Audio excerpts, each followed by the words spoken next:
Cruising into the final hour of my first solo trip on the highway, my heart-fluttering anxiety over driving alone finally began to melt away.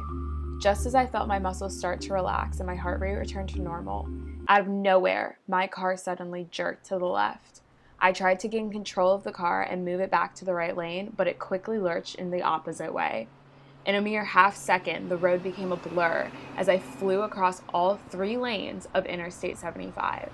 Panic rose through my chest as I watched in sheer horror as my steering wheel turned on its own.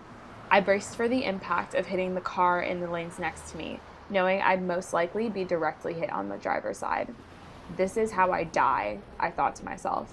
Suddenly, I felt an urge of adrenaline rush through my body as my heart raced. Panic turned to clarity as I grabbed my steering wheel and turned it sharply with all of my strength.